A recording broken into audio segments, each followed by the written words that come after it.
Hola, buenas tardes. Muchas gracias a todos por los que se ha inscrito al webinar de hoy, donde vamos a hablar de los mercados financieros y sus posibles soluciones aseguradoras. Pero, ¿por qué de este webinar de Actinver y Mapfre? Pues, claramente con lo que está ocurriendo hoy en el mundo, pensamos que muchos de nuestros clientes van a tener una diferente tolerancia al riesgo.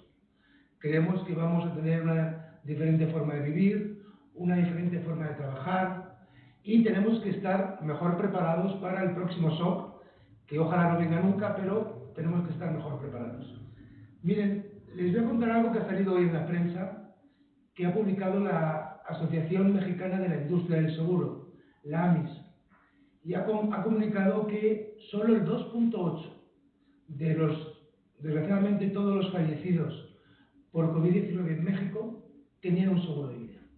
Solo el 2.8, o sea, el 97.2% de todos los fallecidos, sus familiares no van a cobrar nada por seguro de vida de los fallecidos. Y eso es lo que queremos nosotros. Nuestro objetivo, como ustedes saben, es proteger el patrimonio de nuestros clientes y nuestra obligación es asesorarles y decirles que tienen que cubrir todos y cada uno de sus riesgos, personales y empresariales. Y esta es la razón para que hablemos un poco del mercado financiero, de COVID-19, de posibles soluciones aseguradoras, pero lo más importante para nosotros es que analicen sus riesgos y los mitiguen. Y es muy importante en este momento que tengamos un cambio de expectativa y una tolerancia al riesgo diferente y cubramos nuestros riesgos de manera inmediata. Entonces, tengo el placer de contar hoy con Alonso Madero, que es nuestro director general adjunto, responsable de productos de Actinver, y Jesús Martínez, que es el CEO de Mapfre México y Latinoamérica Norte. Y ellos van a empezar a dar su punto de vista acerca de los mercados financieros y aseguradores. Alonso, cuando tú quieras, muchas gracias por venir. Gracias por la introducción, Juan José. Buenas tardes a todos. Es un placer para nosotros el llevar este webinar y el tratar de orientarlos sobre lo que estamos viendo, tanto para la pandemia, los impactos que esta pandemia seguramente va a tener en los mercados financieros, y luego hacerles algunas recomendaciones enfocadas en seguros ante el panorama que estamos viviendo. Creo que son tres aspectos que todo el mundo traemos en la mente. ¿Qué está pasando con el COVID? ¿Qué podemos esperar del COVID? ¿Cuándo puede acabar? ¿Cuáles son los escenarios de este COVID? Y en segundo lugar, pues, ¿qué va a pasar con las bolsas mundiales? ¿Qué va a pasar con nuestro tipo de cambio? ¿Qué va a pasar con la economía mexicana? Y todos esos temas los voy a abordar yo en las siguientes láminas. Entonces, para comenzar, me voy a ir guiando con una presentación que espero que todo el mundo esté siguiendo a través de sus celulares o computadoras. Y vamos a empezar hablando un poco de el estatus del coronavirus o COVID-19. Y me gustaría empezar hablando que este virus realmente inicia el 23 de enero, en donde el gobierno de China declara a la región de Wuhan con una cerrazón de su economía y manda a todos sus habitantes a sus casas. Y si empezamos a ver la duración que duraron esta cerrazón o lockdowns en inglés, nos vamos a dar cuenta que en general estamos hablando de un periodo de 2 meses a 2 meses y medio. Entonces, en China, sus estrictas medidas empiezan el 23 de enero y el 8 de abril acaban abriendo esta región. El 13 de marzo es una fecha importante en donde la Organización Mundial de la Salud declara al COVID como una pandemia, y podemos ver cómo los demás países fueron actuando en consecuencia. Italia empieza su confinamiento el 9 de marzo, acabando el 3 de mayo. España un poco más tarde, del 14 de marzo al 9 de mayo. Luego golpea duramente a los Estados Unidos, en donde estamos empezando ya a ver las primeras aperturas en ciertas ciudades importantes de nuestro vecino del norte. Y finalmente estamos viendo en nuestro país, que aquí lo dividieron en fases, en donde el confinamiento empezó el 24 de marzo y pareciera que vamos a seguir un poco lo que sucedió en China, en donde nos vamos a alargar a 2 meses y medio. Esto es importante y lo voy a volver a recalcar en unas láminas adelante de por qué estamos hablando de 2 meses y medio. El siguiente cuadro, pues brevemente habla de cómo se ha comportado la curva en los principales países, en donde la raya roja es cómo China realmente dominó muy bien el virus. No se comportó exactamente como una U inversa, y es interesante ese comportamiento porque los chinos detectaron en su primera apertura un rebrote, tomaron acciones y luego inmediatamente se controló el virus. Esto vamos a hablar también un poquito más adelante de qué es lo que hicieron los chinos que les resultó muy bien y que debería ser un ejemplo para el resto de las economías. Y lo que fue Italia, que fue muy duramente golpeado, claramente vemos cómo va ya la curva doblándose y en descenso.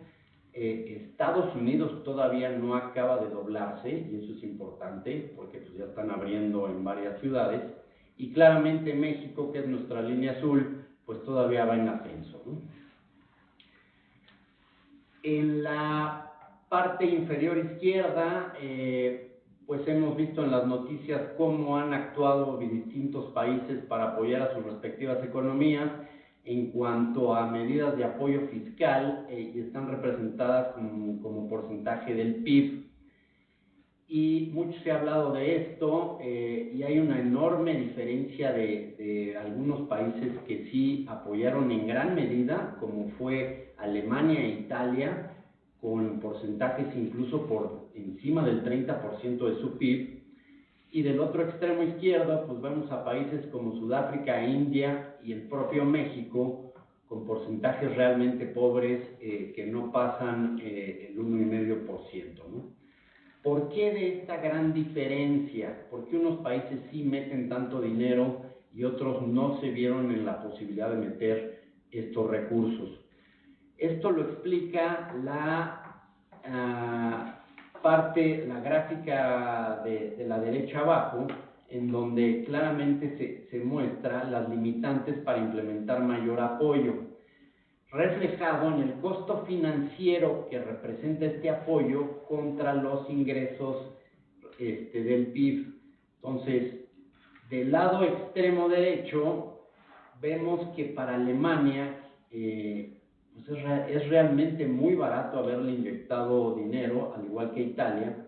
Y del lado izquierdo, pues ahí sale México, en donde su costo es altísimo, ¿no? Y ahí está la India hasta arriba, luego México, y de ahí que el debate ha sido de por qué México no pudo apoyar más a sus empresas. El costo por distintas situaciones se nos ha incrementado a nosotros y otros países han tenido facilidades de darlo. En la siguiente lámina, brevemente, vamos a ver el desempeño de lo que son las industrias manufactureras y de servicios de los principales países, empezando por China. Claramente vemos cómo se venían desempeñando bien estos sectores, y para darles una idea, cualquier nivel arriba de 50 puntos es expansión económica y cualquier nivel abajo empieza a ser una contracción. Clarísimamente vemos cómo China tiene una caída abrupta en su industria de servicios, pero es increíble cómo se recuperó, prácticamente en B. Y China ya está otra vez en expansión económica. La siguiente gráfica muestra cómo le está yendo a Europa, en donde es la misma caída, una recuperación que también empieza a ser rápidamente en V, pero que aún también se mantiene en contracción. Todavía no puede cantar victoria el continente europeo. Abajo están los Estados Unidos, igualmente la misma característica, fuerte caída, y empiezan a repuntar ambos índices. Y por último México, en donde todavía no vemos ese brinco hacia arriba, ¿no? Y la razón es que pues nuestra economía sigue cerrada y seguimos en confinamiento. Ahora, es muy importante mencionar que la recuperación china, en donde claramente ya están creciendo nuevamente, es muy relevante para el mundo. Y no es casualidad que el petróleo en algún momento se fue por debajo de 0 pesos por barril. Y si vemos el recuadro de la derecha, las barras azules, los últimos dos países de la derecha son los Estados Unidos y China, quienes son los mayores consumidores de petróleo en el mundo y cuentan con una participación mundial, Estados Unidos del 20% y China del 14%. Si ambas economías estaban en contracción, como ya lo vimos en la lámina anterior, pues era evidente que materias primas como el petróleo iban a sufrir una contracción en su demanda muy radical. ¿Cuál es la buena noticia?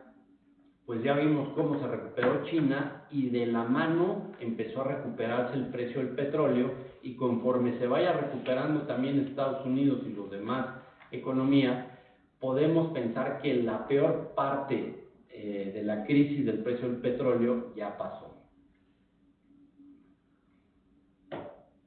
Pasando a la siguiente lámina, es clarísimo que el presidente Trump tiene una prioridad de reactivar su economía porque tuvo la muy mala suerte de que la pandemia le pegó justo unos meses previos a la elección presidencial, y una de las cartas fuertes que él tenía para reelegirse era la fortaleza precisamente de su economía, y de la noche a la mañana se le cayó brutalmente. Y nada más quería mostrarles con estas 4 gráficas pues de qué estamos hablando para que midamos la magnitud de la crisis en la que estamos metidos. La primera gráfica es un índice de movilidad de automóviles, en donde tomamos el 13 de marzo como fecha de inicio y vemos algunos piquitos. Es una gráfica ondulada. Los piquitos quiere decir que cuando baja es que es fin de semana, ¿no? Y la gente se mete a su casa y hace otras actividades, y por eso vemos un descenso en movilidad de automóviles. Claramente empieza el confinamiento, siguen estos piquitos, pero pues cae brutalmente la movilidad de los coches. Pero la buena noticia en Estados Unidos es que en las últimas semanas ya estamos otra vez muy cerca del nivel que vimos del 13 de marzo de este año, ¿no? Entonces, estas son señales de que la economía americana está empezando a despegar. La siguiente gráfica es impactante, la que habla de la nómina no agrícola, que no es otra cosa más que el empleo en esta economía de los Estados Unidos. Y vean cómo en el 2020 muestra claramente que en escasas 6 semanas se han perdido 20 millones de empleos. Si alcanzan a ver un pequeño montecito inverso en el 2008, esa fue la crisis financiera. Y si ustedes se acuerdan, pues fue una crisis realmente monumental. Pero si comparamos lo que está pasando ahorita contra lo que pasó en el 2008, pues resulta que fue de carcajada y de risa lo poco que se afectó al empleo en la crisis financiera del 2008 con lo que estamos viviendo hoy, ¿no? Ante esto, pasando a la siguiente gráfica, claramente la Reserva Federal, el Banco Central americano, pues asustados de ver lo que se estaba fraguando, pues no sacaron una bazuca, sacaron a todo el ejército de cosas que tienen para estimular la economía, y la línea azul que alcanzan a ver ahí es el dinero que han estado imprimiendo y que han estado inyectando para la economía, en donde dicho dinero ya está cerca de los 7 trillones de dólares. Nuevamente, si nos vamos al 2008, en donde fue un escándalo cuando se autorizó que la Reserva Federal inyectara 700,000 millones de dólares para salvar a los bancos, se ve nuevamente como una cosa insignificante con lo que estamos viendo hoy. Entonces, como dicen en el póker, los que juegan póker, pues el Banco Central americano tomó todas sus fichas y las puso en la mesa, absolutamente todas, con tal de reactivar a la economía americana, ¿no? Y simplemente la última gráfica que vemos son las últimas encuestas que hemos estado viendo en el mercado, en donde el candidato demócrata Joe Biden le lleva una ventaja al presidente Trump más o menos de 5 puntos, y esto es lo que tiene muy preocupado al presidente Trump, y por eso estamos viendo esta reacción tan violenta de tratar a toda costa de reactivar a la economía americana. Pasando un poquito a lo que es nuestro país y siguiendo algunas estadísticas similares a las que vimos en Estados Unidos, pues la primera gráfica te muestra el mismo comportamiento de la movilidad, aunque estamos incluyendo aquí no solo a los automóviles, sino también a peatones y transporte público. Y aquí todavía no nos recuperamos al inicio de como estábamos en febrero. Esto tiene lógica porque seguimos en confinamiento, y yo esperaría ver un cambio radical en aproximadamente 3 semanas a un mes, cuando empiecen a abrirse mayores sectores de la economía. La ANTAD, que son las ventas que reportan todas las tiendas de autoservicios como Walmart, Chedraui, Soriana, etcétera, etcétera, y que es un indicador muy relevante de nuestra economía, claramente muestra los estragos de la pandemia, en donde pues de manera radical se caen las ventas a cerca del menos 25% durante el último mes, ¿no?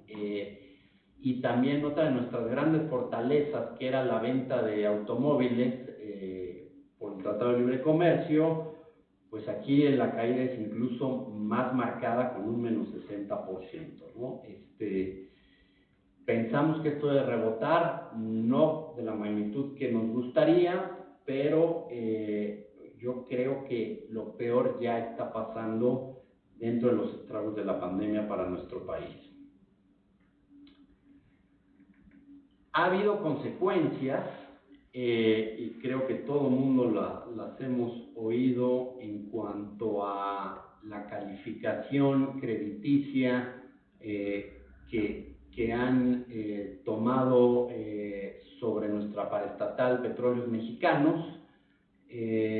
Gracias a la pandemia, lo único que se provocó, desde mi punto de vista, era algo inevitable, que íbamos a perder la calificación de grado de inversión, y tanto Moody's como Fitch decidieron en las últimas semanas ya dar el paso, y nos pusieron, en cuanto a Moody's, su escala se le llama Ba2, y Fitch nos puso en BB negativo. ¿Qué quiere decir esto? De acuerdo al lenguaje de las calificadoras, esto es inversiones sin grado de inversión, a lo que le llaman inversiones especulativas. ¿Cuál fue la reacción de esto? Pues claramente fue un primer repunte en el tipo de cambio, en donde en algún momento estuvo arriba de 25 pesos por dólar. Pero como buena noticia yo les diría, pues ya se fue el lobo, ¿no? Esto era un aspecto que claramente tenía nerviosos a todos los analistas, y sabíamos que eventualmente esto iba a suceder. Pues la buena noticia que les puedo decir es, ya sucedió, y no se ve que vaya a haber mayores descensos de calificación, por lo menos para los próximos 6 a 9 meses, ¿no? Lo que sí sigue con grado de inversión es la calificación soberana, lo que es la deuda del gobierno mexicano, ese sí sigue en grado de inversión. Ahora, no todos son malas noticias para nuestro país, porque si bien el gobierno no se vio con la posibilidad de apoyar fiscalmente de una mayor magnitud a la economía, sí tenemos armas para defendernos en caso de que vengan nuevas oleadas de volatilidad, ¿no? Y en el primer cuadro simplemente se resume lo que ya se hizo. Las medidas que tomó el gobierno federal fue que inyectó 312,000 millones de pesos, representando el 1.2% del PIB, y Banco de México inyectó 750,000 millones de pesos, principalmente para proveer de liquidez al sistema financiero y dar facilidades de crédito, y dichas acciones representaron un 3.1% del PIB. Si lo comparamos con otros países, pues sí sigue siendo muy bajo y muy insuficiente, pero en la parte de abajo se listan una serie de cosas que tenemos para defendernos en caso de que viniera una nueva oleada de volatilidad. No me voy a ir una por una, pero solo para resumirlo les puedo decir que tenemos fondos de estabilización que suman 264,000 millones de pesos, tenemos reservas internacionales por 181,000 millones de dólares, tenemos una línea de swaps con la Reserva Federal de 9,000 millones de dólares, y además tenemos una línea de crédito flexible con el Fondo Monetario Internacional de más de 60,000 millones de dólares. Entonces, en caso de que fuera necesario, el gobierno sí tiene herramientas para defender a la economía y evitar una depreciación desordenada del tipo de cambio. Y sobre el tipo de cambio, ha habido mucha especulación de si realmente se está saliendo mucho dinero del país, y eso lo explica la línea azul en la parte inferior derecha, en donde pues sí, efectivamente sí ha salido dinero, pero no es de la magnitud que uno hubiera pensado. La realidad es que se ha estado saliendo desde el 2015 y mucho tiene que ver pues el nivel de las tasas de interés de México y evidentemente pues el deterioro de algunas empresas como Pemex y la CFE, pero la realidad es que muchos inversionistas extranjeros, los llamados capitales golondrinos, aunque sí han sacado dinero, no ha sido de la magnitud que se vivió en épocas de crisis como la de 1994 o en las crisis sexenales que se daban cuando el PRI estaba en el poder durante 70 años. Ahora, mucha gente nos pregunta, bueno, ¿y qué va a pasar? ¿Qué vamos a hacer con la pandemia? ¿Cuándo podremos salir de nuestras casas? ¿Y cuáles van a ser las repercusiones para la economía? Y sin ser ninguno de nosotros expertos en temas de virus, lo que me pareció apropiado compartirles es la opinión de expertos sobre 3 posibles escenarios que pues ya se van a empezar a definir. El primer escenario es el escenario base, en donde hay un 50% de posibilidades de que sea lo que acabe pasando, en donde le llamamos el escenario en donde el virus llegó para quedarse. ¿Qué significa esto? Que el COVID se unirá a la larga lista de virus con los que vivimos constantemente, tales como la influenza, en donde posiblemente se van a comportar de manera estacional. Vas a tener picos, luego van a desaparecer un rato y cuando haga frío van a regresar. Seguramente vamos a tener una vacuna y o tratamiento disponible, así como el Tamiflu para la influenza. Seguramente vamos a tener un tratamiento que podrá evitarte las complicaciones que hoy tiene el COVID. Y si le hacemos caso a los científicos y a los que están a cargo de llevar estas pandemias, pareciera que podrían estar a finales de este mismo año o a principios del 2021. El doctor Tony Fauci hoy salió a dar una declaración que estaba altamente optimista de ver una vacuna o tratamiento para finales de este año. Y también lo que estamos viendo en este escenario es que una vez que se abran las economías, no las van a volver a cerrar, y los gobiernos, sin decirlo públicamente, van a buscar lo que se llama la inmunidad de rebaño. Ahora, el segundo escenario es un escenario altamente positivo, en donde le damos un 25% de probabilidades, y en este escenario el virus desaparece misteriosamente en los próximos meses. Y lo que los especialistas están mencionando es que el COVID podría ser un virus que resulta ser un sprinter, y no es un virus que le gustan los maratones o que le gusta quedarse como la influenza. Tiene una vida finita. Y sí ha habido virus de esta naturaleza en el pasado, y hay una posibilidad que el COVID sea de este tipo.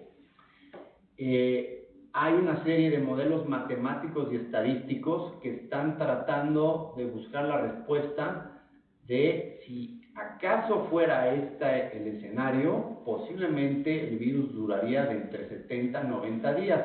Y aquí regreso a la primera gráfica que les mostré, en donde se hablaba de que el virus, el confinamiento en los principales países duraba de 2 a 2 meses y medio.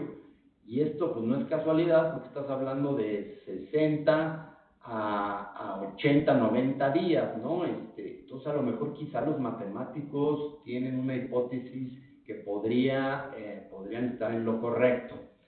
¿Qué sería lo importante para monitorear en caso de que este escenario sea el bueno? Pues hay que ver el comportamiento de todas las regiones y ciudades que recientemente han abierto para ver si están incrementándose los contagios o no. En caso de que no veamos un incremento de contagios, pues sería una extraordinaria noticia, porque le estarían dando la razón a estos matemáticos y a estos modelos estadísticos. Y la buena noticia es que estamos viendo lugares como China, Japón e incluso algunas ciudades de Estados Unidos en donde están mostrando estas señales esperanzadoras. Por último, el escenario negativo, que también pues, le damos un 25% de probabilidades, pues es la otra cara de la moneda, en donde vemos que el virus toma fuerza, quizá letalidad, a lo mejor podría mutar, empiezan a salir nuevos brotes, los países se ven obligados a cerrar nuevamente sus economías, y pues este es un escenario que sería muy desafortunado, porque pues los mercados volverían a volver una tremenda volatilidad. Lo que creemos que sucedería si se da este escenario es que no volveríamos a un confinamiento como el actual, que estuvimos 2 meses y medio, sino que los gobiernos tratarían de alternar el confinamiento con aperturas, a lo mejor en periodos de un mes se cierran y un mes abren.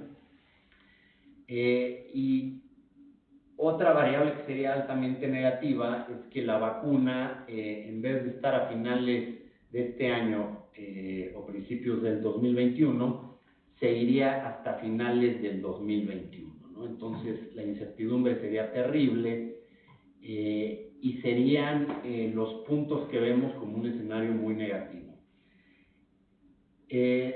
Si revisaron las noticias de este fin de semana, resulta que fue un puente en los Estados Unidos, fue festivo por el Memorial Day del lunes, y pues sí hubo pues algunas imágenes preocupantes en donde hubo fiestas en albercas, las playas totalmente llenas, etcétera. Entonces yo les diría que en los próximos días y semanas nos vamos a dar claramente cuenta de en qué escenarios estamos. Lo vamos a ver muy pronto, ¿no? Y en base a eso, ¿cuáles son los pronósticos de Actinver concretamente para la economía mexicana? Y vale decir que nuestros pronósticos están armados bajo el escenario base, el primero que les mencioné. La primera gráfica que les quería mencionar es el desempeño del PIB trimestral que esperamos. Ya tuvimos el dato del PIB del primer trimestre, en donde hubo una caída del menos 1.2%. Estamos esperando una caída muy fuerte para el segundo trimestre de este año del menos 11.1%. Y luego, por sorprendente que sea, esperamos un repunte para el tercer y cuarto trimestre del 5.1 y el 1.4. Esto viene a consecuencia de que una vez que te abran la economía mexicana, pues inevitablemente tienes que ver un repunte en la actividad económica, ¿no? Esto nos llevaría en la siguiente gráfica a una caída anual del menos 7.8% para este año, que sería la mayor caída de los últimos 20 años. Quería aquí mostrarles, hay dos cosas que quería mostrarles en esta gráfica que son relevantes. Cuando fue la crisis del tequila en 1995, la economía mexicana se contrajo el menos 6.3%, y en el 2008, en la crisis financiera mundial, se contrajo el menos 5.3%. Lo importante aquí a recalcar es, vean inmediatamente el año siguiente cómo repunta prácticamente lo mismo la economía. Del menos 6.3 se va al 6.8 en el 96, y del menos 5.3 se va al 5.1, que es prácticamente lo mismo. En este caso, cuando la economía esperamos que se caiga en el menos 7.8, desgraciadamente no estamos viendo que se vaya a dar ese mismo comportamiento de las últimas dos grandes crisis que vivimos. Sí va a haber una recuperación, pero va a ser muy parca, apenas vamos a crecer el 2.2% para el 2021, y pues las razones son varias, ¿no? Claramente la desconfianza y la falta de inversión que se permea en el país va a ser un factor muy relevante para que no se pudiera dar este rebote que se dio como en el 96 y en el 2010. Estos son nuestros pronósticos en general. Ya hablé del PIB, el tipo de cambio, creo que todo el mundo lo traemos en el radar.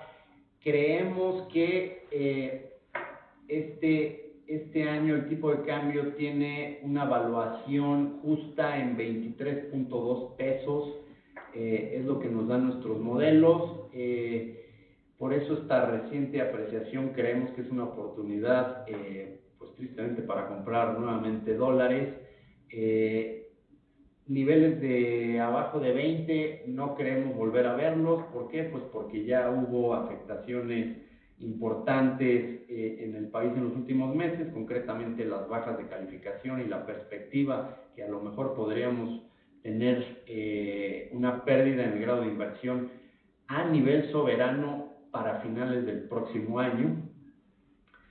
Y ante esto, pues vemos a un Banxico que posiblemente va a seguir bajando la tasa de interés, en donde este año consideramos que podrá llegar a un 4.75%. Actualmente esa tasa está en 5.5%, y para el 2021 quizá logre bajar una vez más, pero para evitar una mayor devaluación del tipo de cambio ya no se va a bajar más allá del 4.5%. Por último, la última lámina que les quería compartir, esto es un ejercicio muy interesante de qué sucede con el tipo de cambio contra nuestros propios pronósticos en momentos de muy altísima volatilidad y crisis. Y vemos que nuestro estimado, por ejemplo, en el 2008 fue que hubiera una devaluación del 27%, y la moneda siempre tiende a sobrereaccionar. Y en esas épocas sobrereaccionó y se devaluó inicialmente un 53%, y posteriormente poco a poco fue regresando y se ubicó más o menos en nuestro pronóstico. Lo mismo volvió a suceder por ahí del 2014, cuando la Reserva Federal empezó a subir sus tasas de interés, que empezó a afectar nuestra moneda. Nosotros considerábamos una devaluación del 37%, el impacto fue del 60%, pero nuevamente vino una recuperación en donde finalmente se fue en línea con nuestro pronóstico. Y en este caso particular, nuestro pronóstico es que de los 18.70 que estaba el tipo de cambio antes de que estallara la pandemia, se devaluara a un 22%, que son más o menos los 23.3 pesos que les puse en la otra tabla, pero la reacción inicial, como siempre, el peso sobre reacciona, ¿no? Y se devaluó 38. Estamos empezando a ver el mismo comportamiento, un latigazo primero muy fuerte para arriba y posteriormente una recuperación gradual. Creemos que el tipo de cambio debe de mantenerse para mantener al país competitivo, sobre todo al sector exportador, entre un nivel de 23 y 24 pesos para este año. Yo con esto le cedería la palabra a Jesús Martínez, que es el director general de MAPFRE en México, y él va a tratar de aterrizar un poco cómo podemos aprovechar toda esta coyuntura para protegernos vía productos de seguro.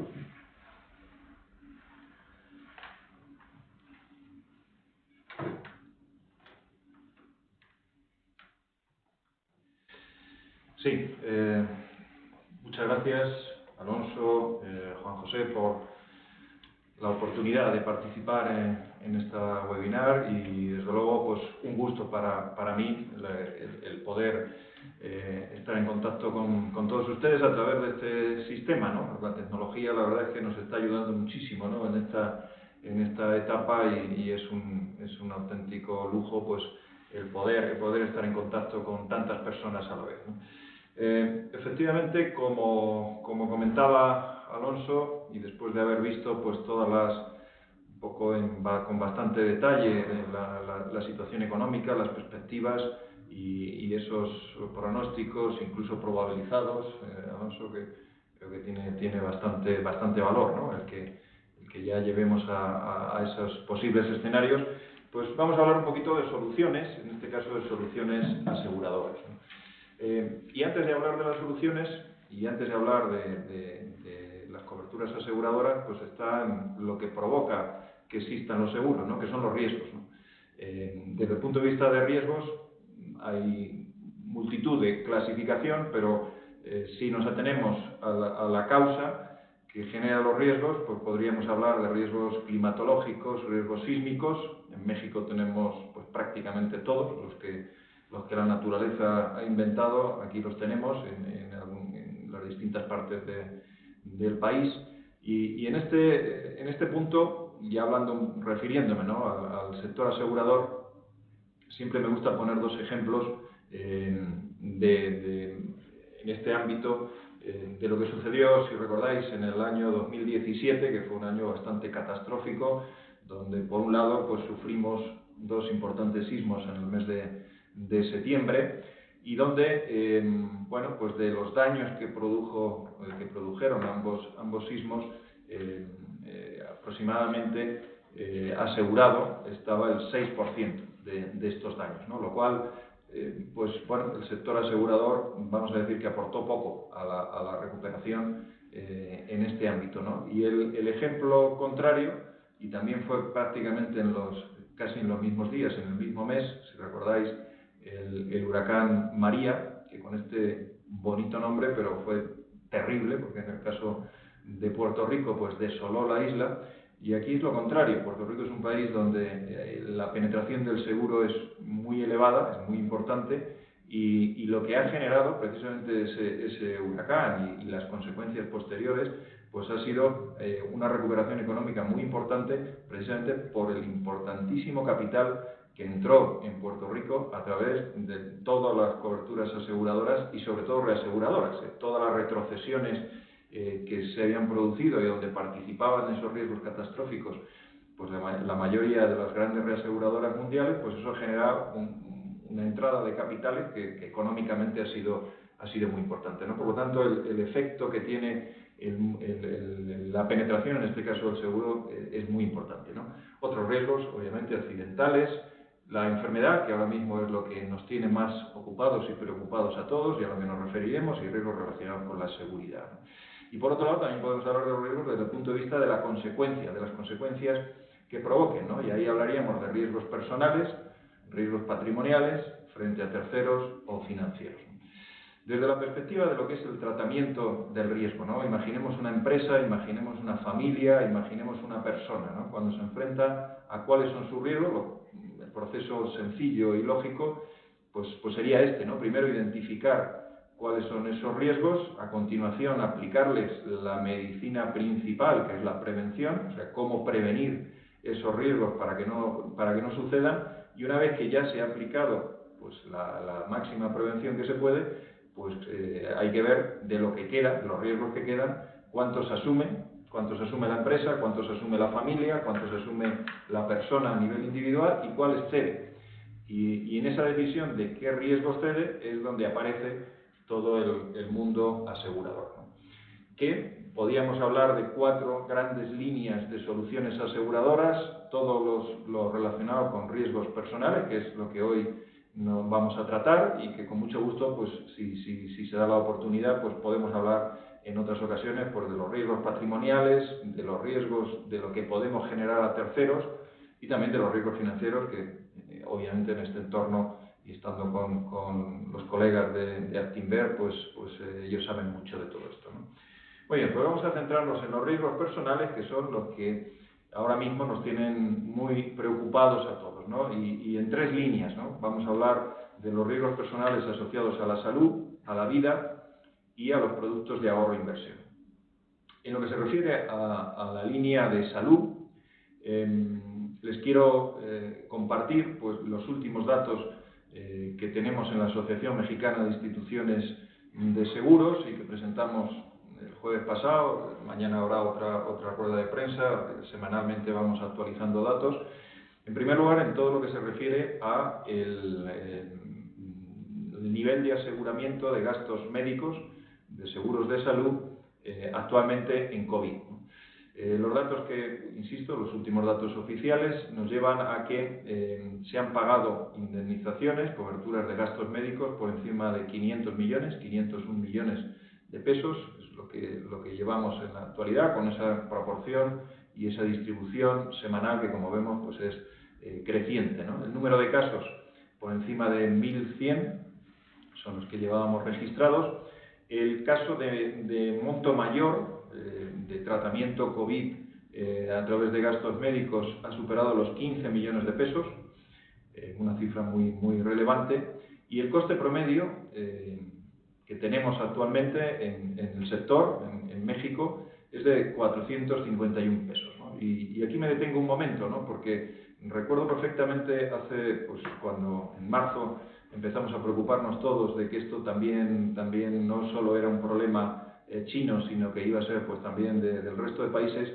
Recuerdo perfectamente los aseguradores, los pronósticos que hacíamos, ¿no? Decíamos, esta epidemia, esta pandemia va a tener un efecto clarísimamente en la frecuencia, o sea, va a ser un efecto muy masivo, pero con una severidad muy baja, porque asociábamos a que los tratamientos iban a ser muy parecidos a los que conocíamos de pues, una neumonía con complicaciones y el tratamiento que eso más o menos supone, ¿no? Y ahí estábamos hablando pues de cifras en torno a 35.000, 40.000 pesos, es lo que recuerdo que eran nuestros pronósticos del coste medio que iba a suponer muchos casos. Sí dábamos por hecho que iba a haber muchos casos, ¿no? Bueno, pues nada parecido con la realidad, ¿no? Como podemos ver, no se está cumpliendo en absoluto. El coste medio es importante, o sea, sí hay frecuencia, pero también hay severidad y por lo tanto, pues el efecto económico sí es relevante para aquellas personas afectadas.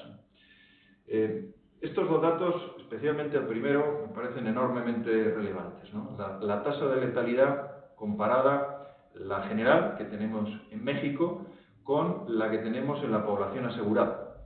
Estos datos, insisto, son del jueves de la semana pasada. La tasa de letalidad estábamos en el 10.7, ayer con los últimos datos oficiales a nivel general estábamos en el 10.9, va subiendo un poquito porque el nivel de defunciones está creciendo más rápidamente que el nivel de contagiados, pero lo importante a resaltar es que la tasa de letalidad en la colectividad asegurada es del 5%, es menos de la mitad de lo que está siendo a nivel general. Por lo tanto, el seguro, que más o menos todos podemos interpretar que es una manera de compensar económicamente pues una serie de gastos que se pueden producir inciertos y que ya vemos que son elevados, que no son precisamente pequeños, lo que está suponiendo el tratamiento en las hospitalizaciones, etcétera, pues lo que dicen estos datos es que el seguro además está salvando vidas. Es que claramente aquellas personas que tienen una póliza de seguro de gastos médicos, el funcionamiento en general está haciendo que haya personas que probablemente en otras condiciones no sobrevivirían, ¿no? Por lo tanto, un aspecto que consideramos enormemente relevante, ¿no? Desde el punto de vista de la tasa de contagio, pues también vemos que la diferencia es bastante apreciable, ¿no? El porcentaje de personas contagiadas por cada 100.000 habitantes pues es 4 veces más en la población general respecto de la población asegurada, ¿no? Por lo tanto, pues también dentro de los métodos de prevención que existen en las distintas coberturas aseguradoras de gastos médicos, pues también está ayudando a que el nivel de contagio sea menor. Algunos datos que consideramos relevantes compartir con todos ustedes en relación con la penetración, en líneas generales, del seguro de gastos médicos en México. Un dato muy relevante y diferente al resto de países es lo que supone, dentro del total del gasto sanitario, lo que supone el gasto de bolsillo, que asciende al 41,4% según los últimos datos oficiales, que está muy por encima de cualquier país de la OCDE con quien nos tenemos que comparar, ¿no? En términos de Producto Interior Bruto y gasto, las primas de seguros en gastos médicos suponen el 0,38% del PIB de México en 2019, el gasto total de salud en el 5,4%, distribuido en 2,9% es el gasto del sector público y el 2,6% el gasto del sector privado. Si comparamos el 0,38% de las primas de seguro con el gasto total privado, que es ese 2,6%, significa que las primas de seguro, dentro de todo lo que no es el gasto público, sino la parte privada, supone aproximadamente el 15%. Es decir, del gasto total privado, el 85% finalmente es ese gasto de bolsillo que antes comentaba y el 15% son primas de seguro. Si nos comparamos con Estados Unidos, con países europeos, la proporción es la contraria. O sea, en todos estos países, entre el 80 y el 90% del Producto Interior Bruto son primas de seguro de salud y entre el 10 y el 20% es el pago que hacen las personas pues, por un tratamiento médico privado. Claro, podríamos reflexionar y pensar, esta distribución tendría lógica si tenemos un sistema público de salud muy bueno, de manera que, pues, tenemos unas coberturas públicas muy buenas y entonces pues no es necesario que tengamos una cobertura aseguradora y si tenemos algún problema, bueno, pues es cuando haríamos el gasto, ¿no? Digamos, sería la lógica, ¿no?, de esta distribución. La realidad es que no es así, ¿no?, como todos sabemos, ¿no? Y aquí les presento el resultado de un estudio que desarrolló hace pocos meses Fundación Mapfre, donde analizó aproximadamente 110 países y estableciendo unos criterios objetivos, fundamentalmente basados en la esperanza de vida a distintas edades y en distintas circunstancias, pues determinó un índice de eficacia de cada uno de los sistemas de salud y lo puso del 1 al 110.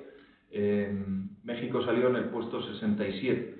Por lo tanto, no podemos estar tranquilos con el sistema público de salud, ¿no? Por lo tanto, bueno, pues un poco las conclusiones de estos datos. Primero, muy baja penetración de los seguros de salud en México, que hemos visto con datos reales y con una circunstancia que estamos sufriendo, como es COVID, que el seguro está salvando vidas, está protegiendo la vida, no solo protegiendo económicamente a la persona, sino también su vida, que claramente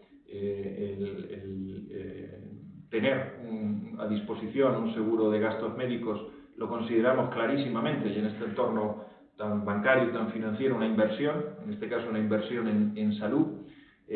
Y eso sí, obviamente lo que siempre aconsejamos pues es el que la oferta y el que al final lo que los clientes tengan a su disposición, pues eso es una oferta a medida, ¿no?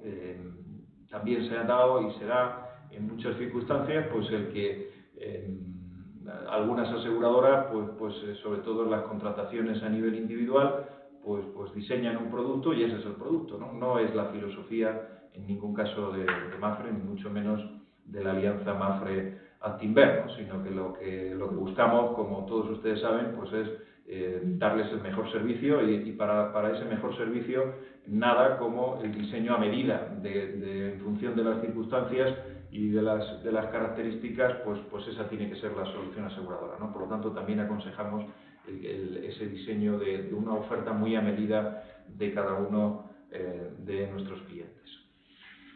La otra línea, hemos hablado de la salud, la vida, que también es algo que nos preocupa, nos debe preocupar y también sobre la que también podemos tomar decisiones inteligentes.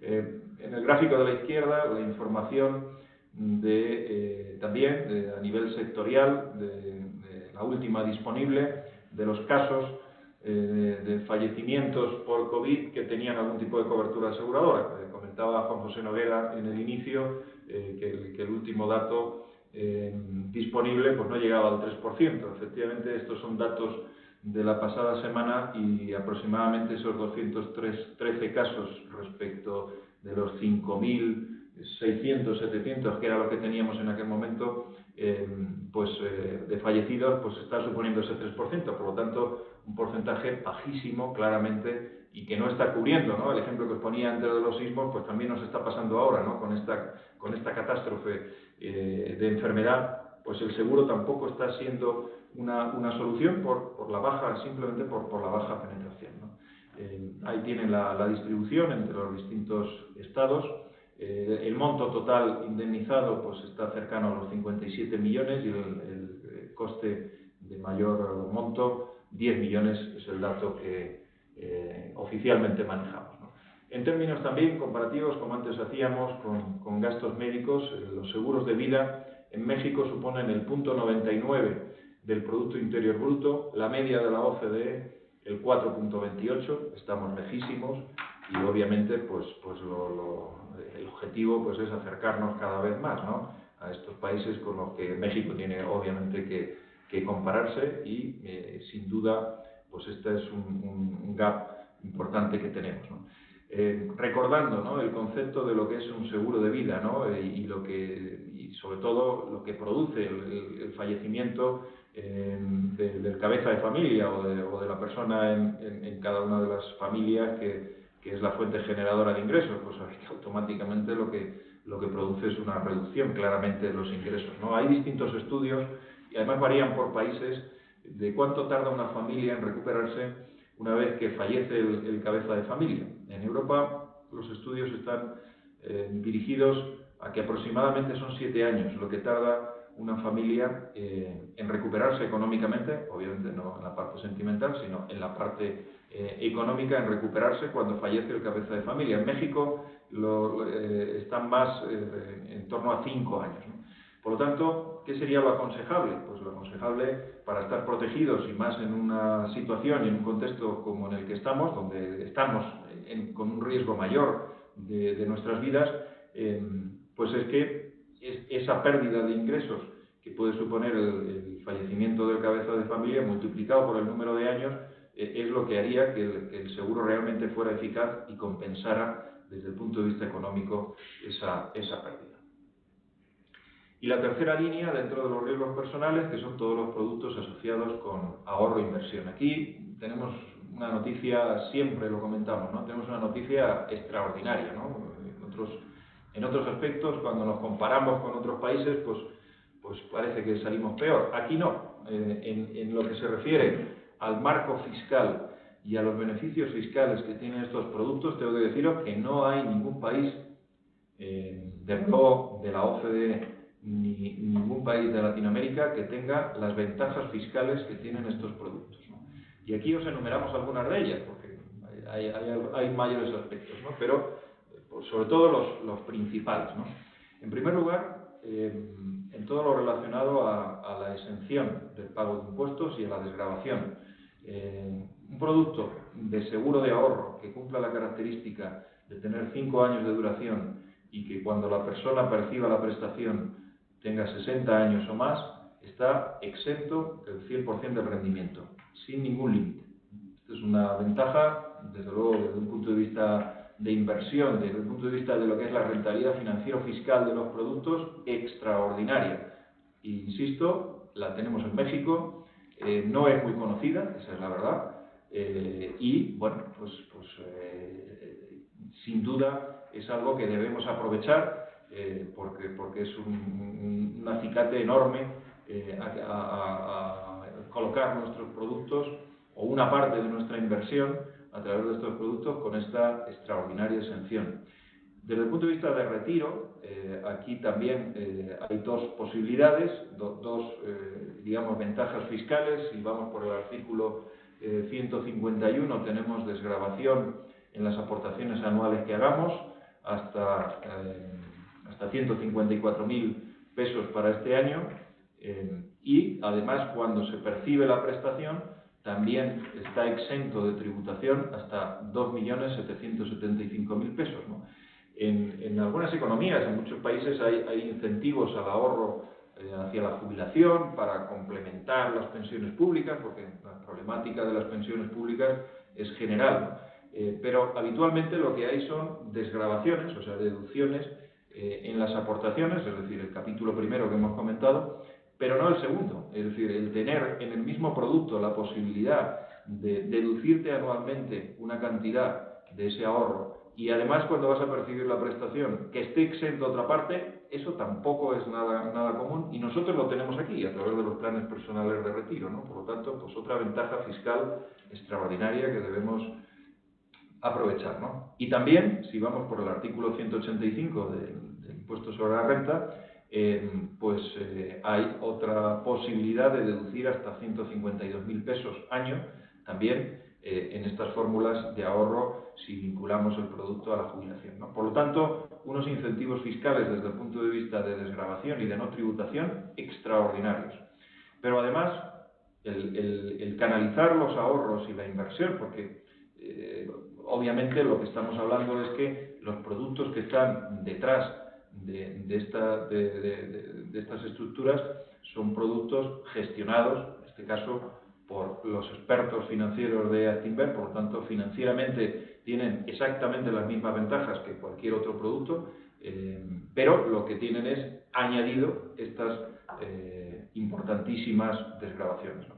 Pero también hay otros aspectos que no los consideramos de menor importancia, ni mucho menos, y que también para algunos ahorradores y para algunos inversores pues pueden tener un valor muy importante, como por ejemplo el concepto de que este tipo de productos tenga la consideración de inembargables, de acuerdo al artículo 178 de la Ley del Contrato de Seguro.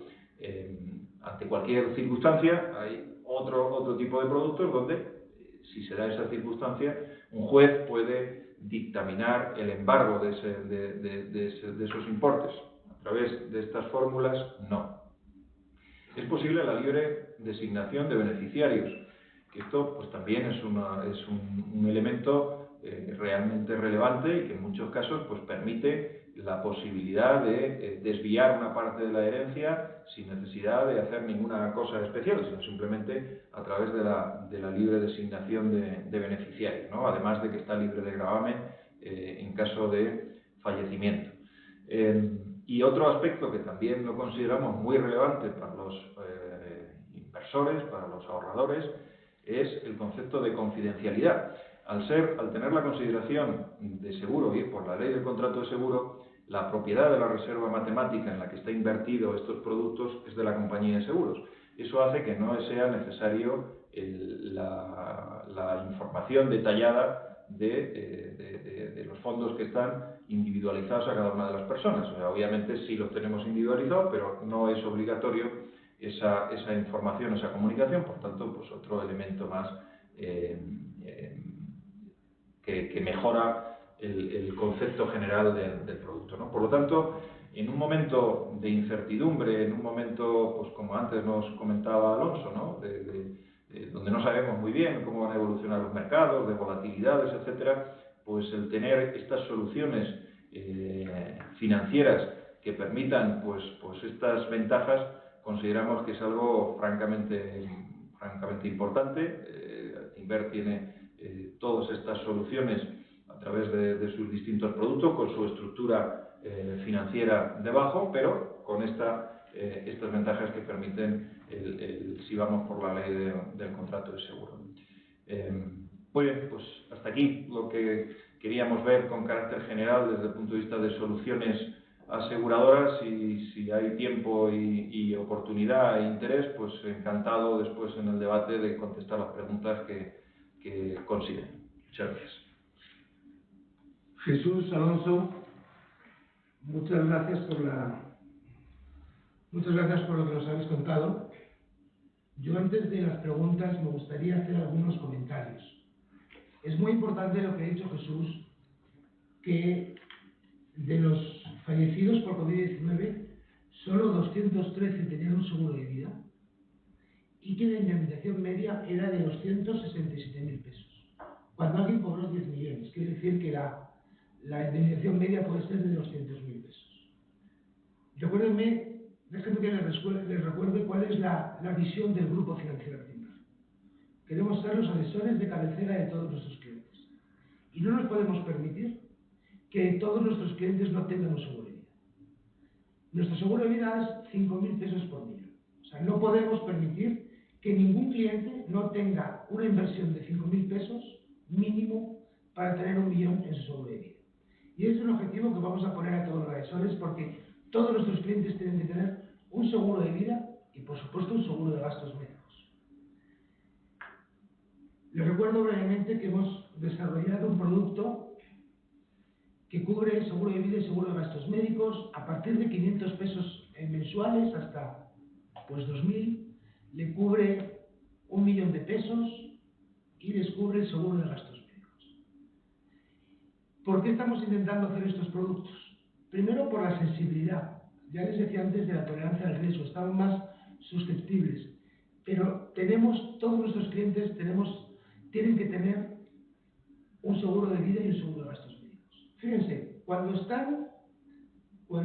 estoy leyendo las preguntas, el 85% pregunta sobre el dólar. El 85%. Y nosotros queremos proteger su patrimonio. O sea, nuestro objetivo es proteger el patrimonio de nuestros clientes. Si el dólar baja un 10% o sube un 15%, pues a unos les gustará y a otros les gustará menos. Pero si alguien tiene un problema médico y tiene que pagar 8 millones de pesos, ese sí es un problema importante. Entonces, por favor, contraten un seguro de vida y un seguro de gastos médicos. Es muy importante para nosotros casi exigir a nuestros clientes que tengan ese seguro de vida y de gastos médicos. Hemos desarrollado este producto que sus asesores les pueden asesorar. Tenemos varios fondos asegurados donde si contratan, meten dinero en Activida, en Impulsa, Protege, Actirrent, pues también tienen algunos beneficios aseguradores de vida, etc. Pero fíjense, cuando más lo necesitan nuestros clientes, en los 5 principales fondos del grupo, Activida, Protege, Impulsa, Actirrent y Oportunidad, en caso de que tengan un problema y tengan que estar hospitalizados, ya sea por COVID-19 o por cualquier causa, y mientras tengan el dinero en cualquiera de estos fondos, recibirán una indemnización de 3.000 pesos diarios en caso de hospitalización. Y esto lo hemos contratado a través de Mafre, por supuesto, que es nuestro socio, pero esto lo ofrecemos a nuestros clientes de manera gratuita, para que nuestros clientes, aquellos, ojalá cada vez menos, se vean en la situación de estar hospitalizados, que además, aunque tengan su seguro de gastos médicos o no lo tengan, reciban 3.000 pesos diarios en caso de hospitalización. Entonces, díganlo, cualquier inversión en cualquiera de estos 5 fondos siempre tendrán 3.000 pesos diarios en caso de hospitalización con un límite de 180 días. Quiere decir que si alguien está 2 meses, pues por lo menos recuperará 3.000 pesos por 60.000 por 600.000 pesos de indemnización. Y poco más, agradecerles a todos la presencia. Alonso, preguntan mucho sobre el dólar. A mí me ha gustado una que es, ¿ya no se verá un tipo de cambio por arriba de 25,7? Bueno, en temas del tipo de cambio, como lo dije al principio, muy difícilmente ya vamos a ver niveles precontingencia, esto es abajo de 20 pesos. Yo creo que esos niveles ya se fueron y quedarán en la historia.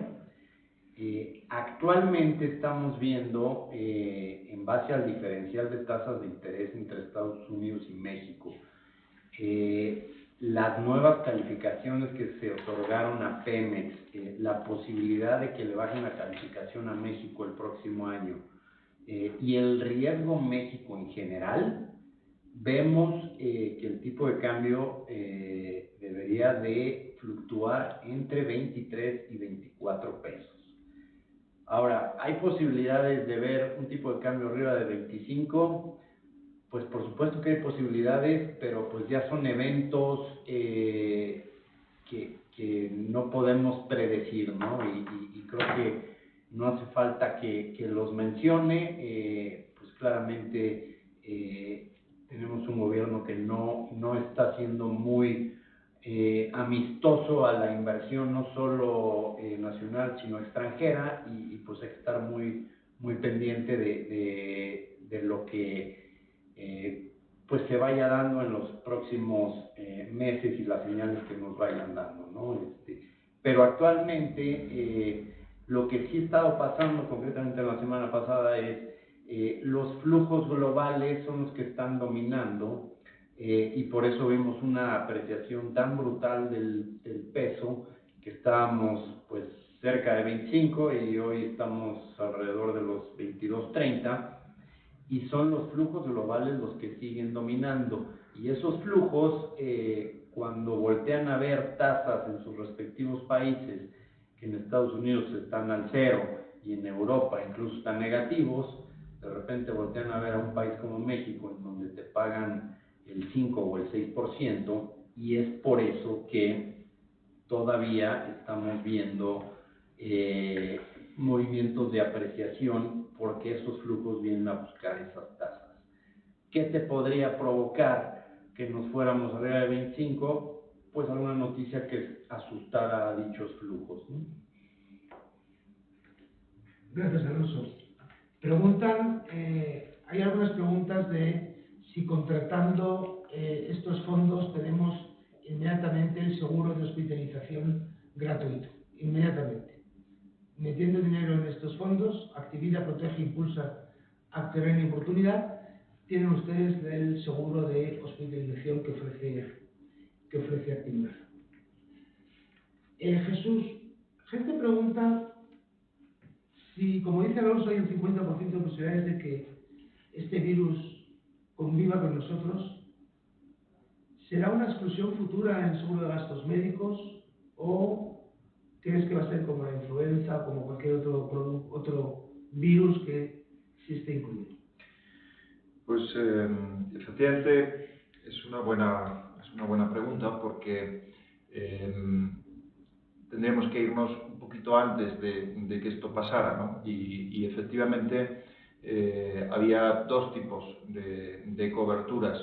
En México había compañías donde, tanto en gastos médicos, fundamentalmente en gastos médicos, sí tenían una exclusión, obviamente no de COVID, porque no lo conocíamos y no sabíamos que iba a existir, pero sí de epidemia o de pandemia. Por lo tanto, sí había una exclusión explícita ya recogida en los condicionados de las pólizas.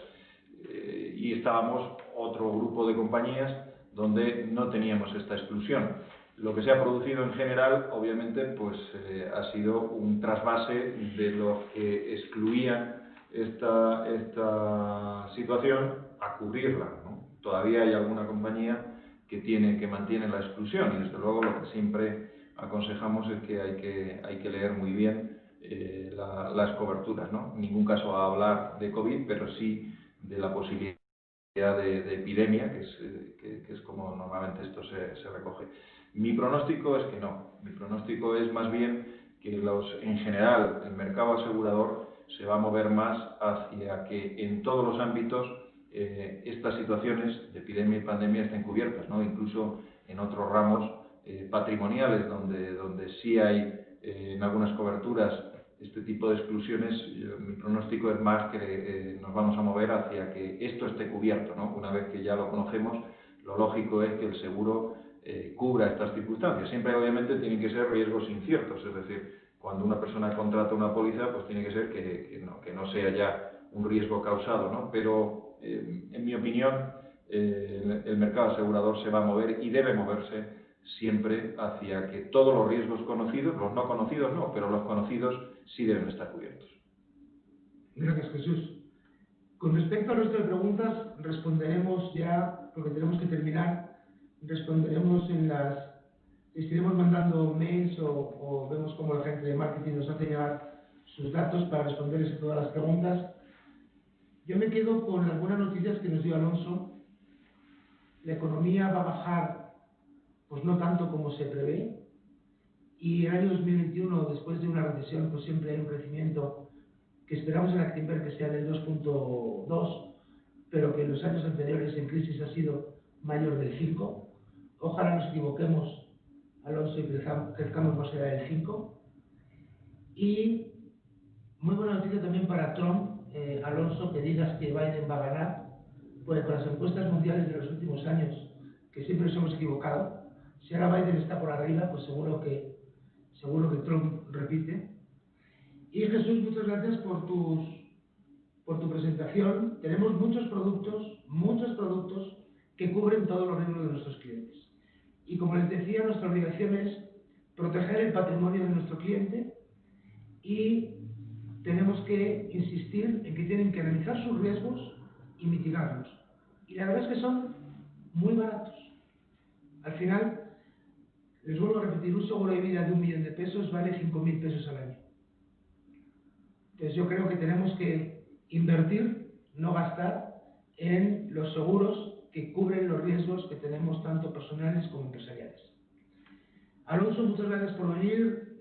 Jesús, muchas gracias por vuestra asistencia, y muchas gracias a ustedes por inscribirse en este webinar, y les esperamos en el próximo. Muchas gracias y buenas tardes a todos. Gracias, buenas tardes.